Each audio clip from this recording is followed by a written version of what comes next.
Assalamualaikum warahmatullahi wabarakatuh. Kali ini saya akan menjelaskan tentang materi analisis regresi linear multivariat atau linear berganda. Secara konsep tidak jauh berbeda dengan analisis linear sederhana, di mana jika analisis regresi linear sederhana dia memiliki dua variabel, satu variabel terikat dan satu variabel bebas. Sementara untuk analisis regresi linear berganda, dia memiliki satu variabel terikat dan beberapa atau lebih dari satu variabel bebas. Saya akan contohkan contoh model regresi linear berganda, di mana ini saya contohkan terkait dengan pandemi COVID-19. Jadi Departemen Geografi kebetulan menjadi salah satu portal yang dijadikan referensi oleh BNPB dan Ikatan Dokter Indonesia, yang portal itu menyediakan tidak hanya informasi lokasi dari pasien, tapi juga analisisnya juga, analisis kerawanan. Nah, kita ingin melihat dari beberapa variabel yang kita gunakan, mana variabel yang paling berpengaruh terhadap penyebaran COVID. Jadi kalau dilihat di sini tidak usah dilihat ininya dulu hasil statistiknya, tapi variabel ini saja dulu. Jadi kita ingin melihat ada beberapa variabel yang kita gunakan, variabel kepadatan bangunan, jarak dari sarana transportasi, jarak dari Jakarta, kepadatan sarana transportasi, kepadatan point of interest, pusat keramaian, jarak dari kota-kota besar, dan yang terakhir adalah kepadatan jaringan jalan. Nah, dari 7 ini kita ingin tahu mana yang paling berpengaruh terhadap penyebaran COVID-19 ini. Nah, setelah menggunakan analisis regresi linear berganda, kita dapatkan bahwa variabel aksesibilitas jalan kedekatan dengan kota besar menjadi faktor utama penyebab penyebaran. Nah, bagaimana cara menginterpretasi dan cara mengolahnya sehingga bisa kita tentukan atau kesimpulannya itu nanti kita pelajari langsung pada pengolahan datanya atau teknik pengolahan datanya. Baik, kita lanjut pada persamaannya, equationnya. Jadi secara persamaan tidak jauh berbeda, hanya ada beberapa penambahan. Kalau misalkan kita lihat regresi analisis regresi linear sederhana, rumus dasarnya adalah Y topi ini untuk sampel sama dengan B0 plus B1 kali X1 plus epsilon. Nah, karena tadi saya sudah sebutkan bahwa multivariat dia berganda, maka dia memiliki beberapa variabel bebas. Di sini dinotasikan sebagai X1 variabel 1, X2 variabel bebas yang kedua. Nah, lalu kemudian nilai A atau B, beta 0, B1 dan B2 harus dicari dengan persamaan substitusi. Ini saya yakin sudah dijelaskan pada materi metode kuantitatif teori. Nah, saya tidak akan banyak mengupas bagaimana cara mendapatkan ini, ya. Nah, ini adalah contoh penerapan rumus substitusi untuk mendapatkan intercept B1 dan B2. Nah, ini juga sama hasil substitusi yang kemudian bisa digunakan untuk menghitung intercept B0 atau A, B1 dan B2 beserta tabel bantunya. Mungkin terkesan agak rumit ya, tetapi ketika nanti kita menghitung di Excel, ya lebih gampang lah. Nah, lalu kemudian kita juga harus mencari koefisien determinasi. Koefisien determinasi pada analisis regresi linear berganda itu sedikit berbeda dengan analisis regresi linear sederhana. Karena ada lebih dari satu variabel, maka besaran korelasi harus dilihat secara bersama. Sehingga tidak bisa kita menggunakan korelasi persen product moment. Oleh karena itu ada rumus tersendiri untuk mencari koefisien korelasi dan koefisien determinasi. Nah, ini adalah rumus untuk mencari koefisien determinasi di mana ada R kuadrat sama dengan RSS atau regression sum of square per total sum of square. Nah, ini ada rumusnya. Nah, ini juga sudah saya sediakan juga di dalam Excel-nya supaya untuk memudahkan menerjemahkan rumus Y topi, kemudian Y rata-rata dan seterusnya. Ini juga sama untuk menghitung koefisien korelasi itu berdasarkan dari akar dari koefisien determinasi. Selanjutnya adalah menguji persamaan atau model regresi linear berganda. Apakah persamaan tersebut bisa kita gunakan untuk melakukan prediksi atau melakukan estimasi dengan menggunakan uji F. Di sini sudah ada rumus-rumus yang bisa kita gunakan sehingga kita bisa mendapatkan nilai F hitung yang kemudian nanti diuji dengan F tabelnya. Di Excel juga saya sudah contohkan bagaimana cara menghitung RSS, ESS, dan TSS. Kita juga harus melakukan pengujian kekuatan regresi parsial.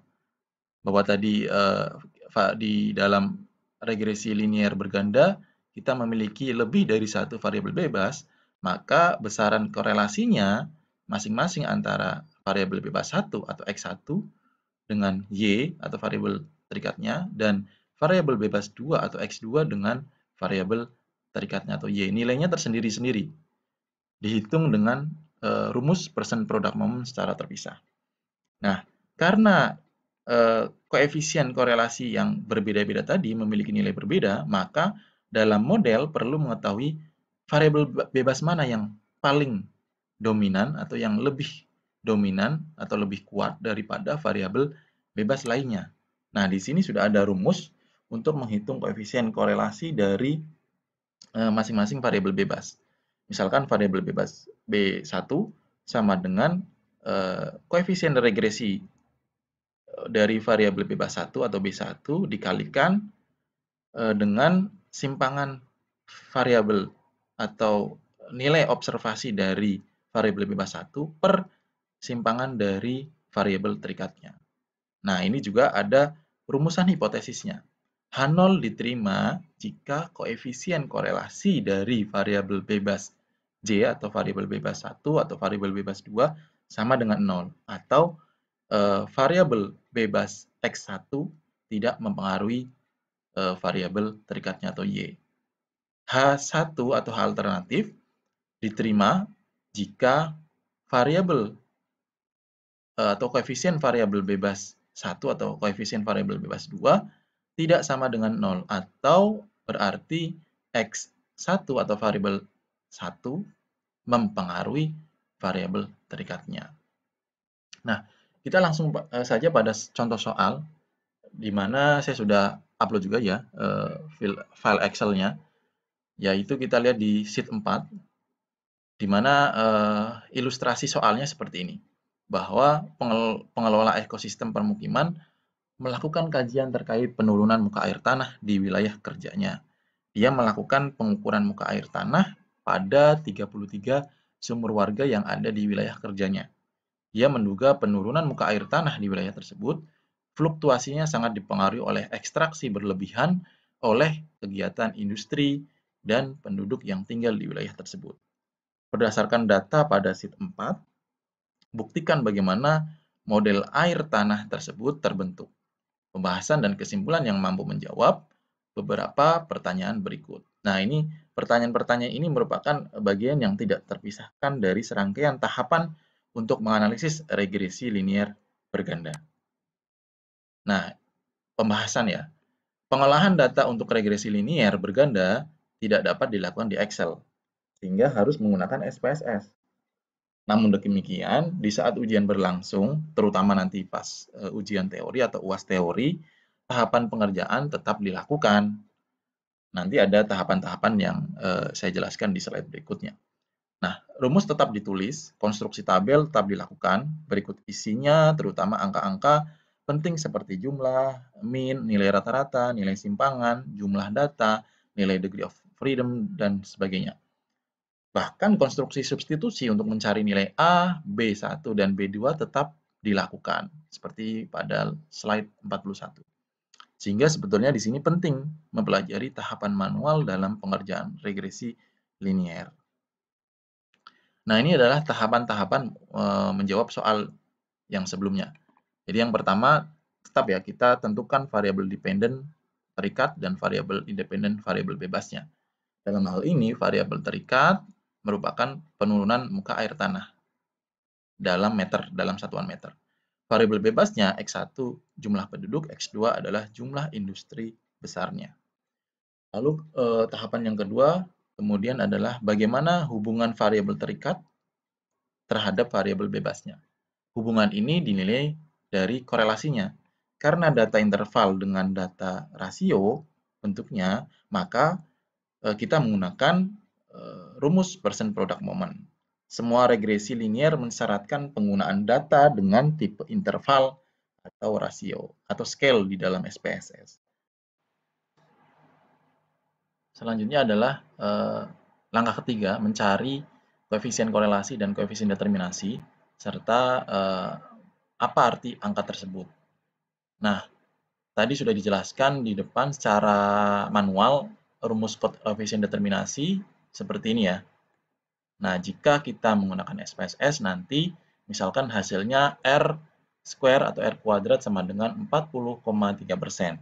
Ini berarti bahwa keberadaan industri besar dan jumlah penduduk secara bersamaan ini menyumbang 40,3% untuk menyebabkan penurunan muka air tanah di wilayah tersebut.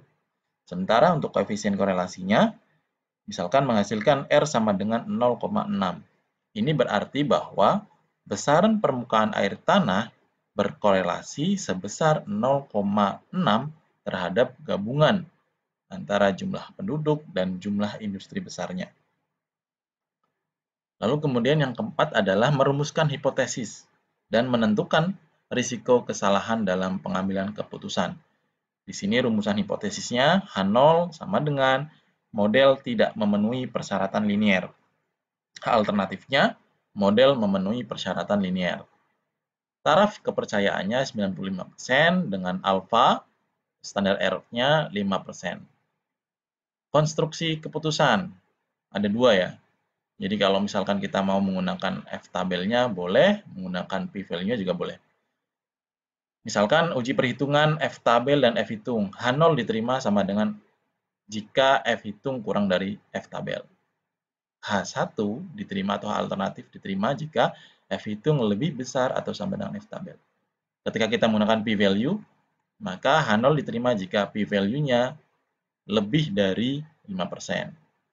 Sedangkan H0 ditolak atau H1 diterima jika dia P-value-nya kurang dari atau sama dengan 5%. Langkah berikutnya adalah uji persamaan yang didapat. Apakah dapat digunakan untuk prediksi atau tidak? Yang pertama adalah menghitung nilai A dan B ya, sudah ada. Tadi kita sudah coba hitung berdasarkan rumus dan tabel bantunya. Kemudian menghitung nilai kuadrat terkecil, di mana di sini sudah ada tabel bantu lanjutannya ya dari tabel bantu sebelumnya untuk menghitung nilai A dan B-nya.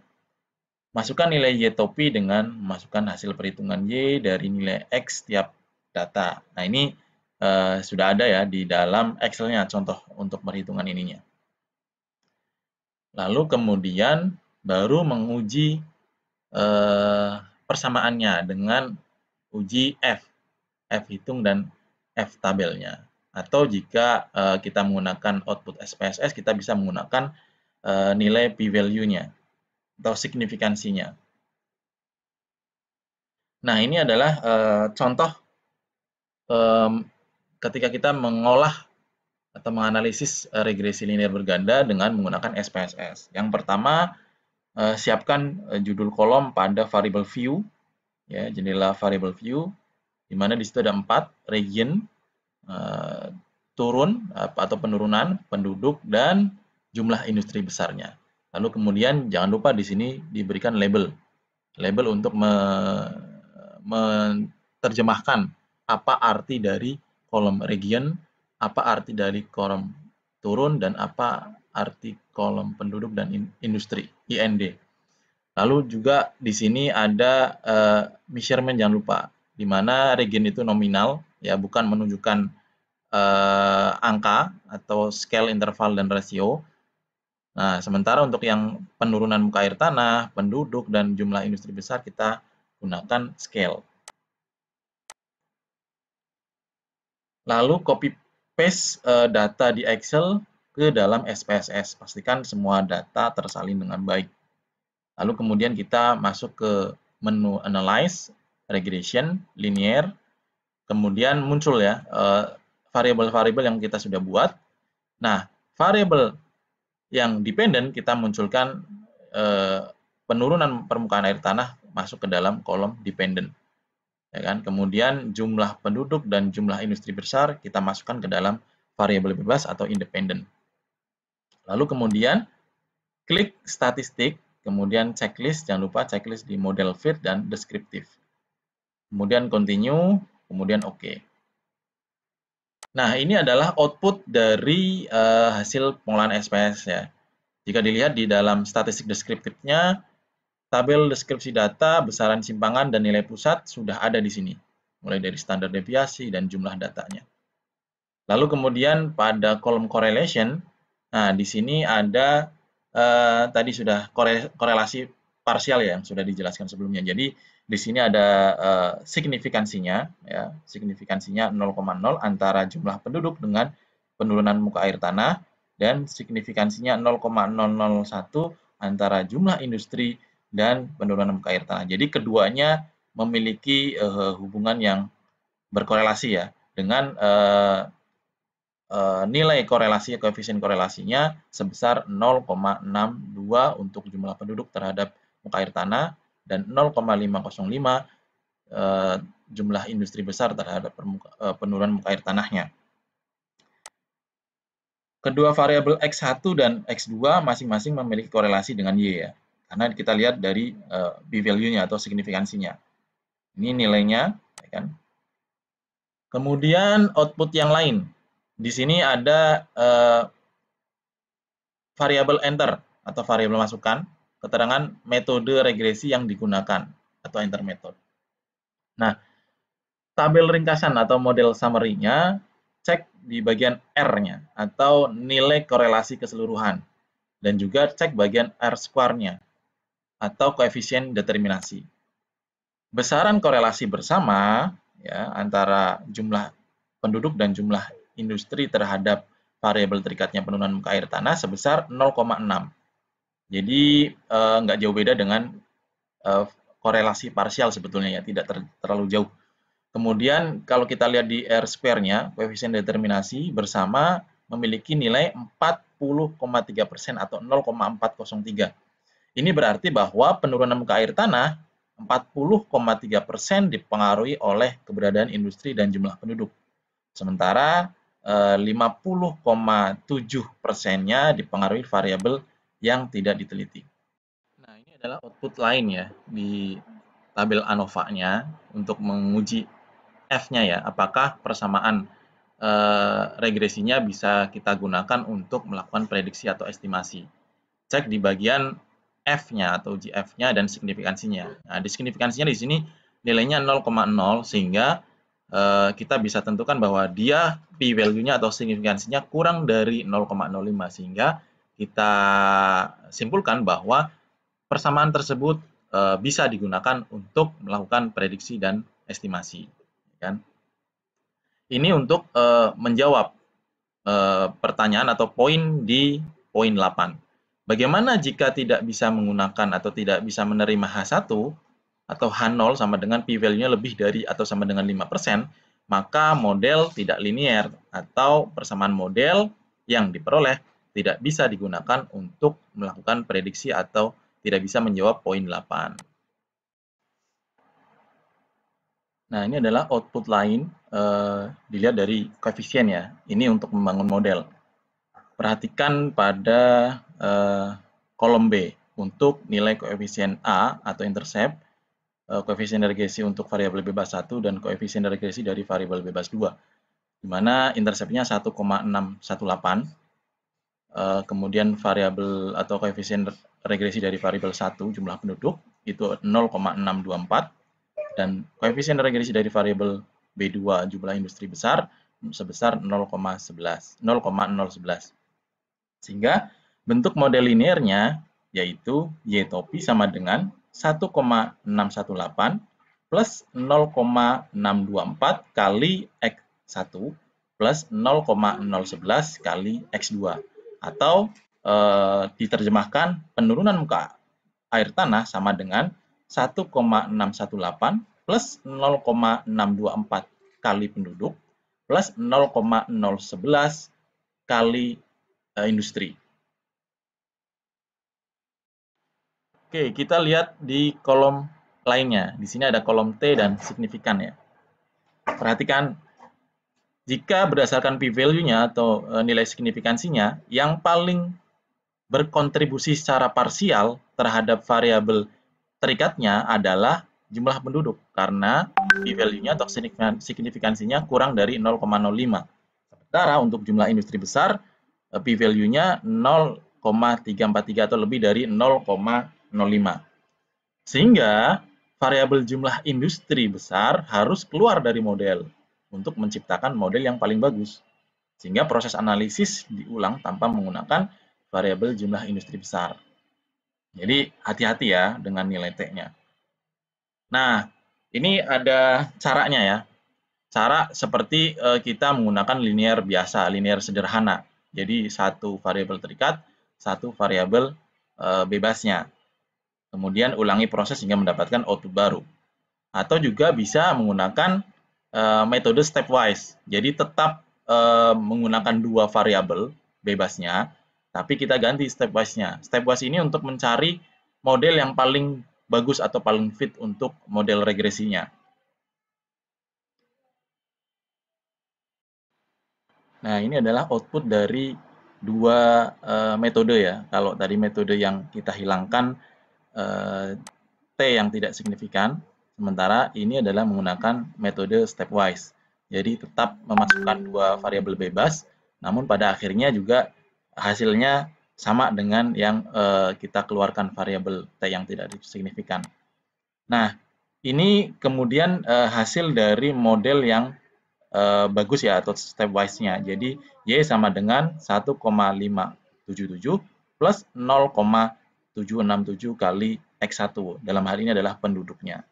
Ini adalah interpretasi dari output yang baru. Nah, ini adalah interpretasi dari model yang pertama, model awal, sebelum kita keluarkan industri besarnya. Jadi model yang kita sudah buat adalah penurunan muka air tanah sama dengan 1,618 plus 0,624 kali penduduk plus 0,011 kali industri. Apa artinya? Artinya adalah yang pertama, penurunan muka air tanah akan sebesar 1,618 meter jika di wilayah tersebut tidak ada penduduk dan industri besarnya. Atau walaupun tidak ada kegiatan industri besar dan penduduk, penurunan muka air tanah tetap akan terjadi sebesar 1,618 meter.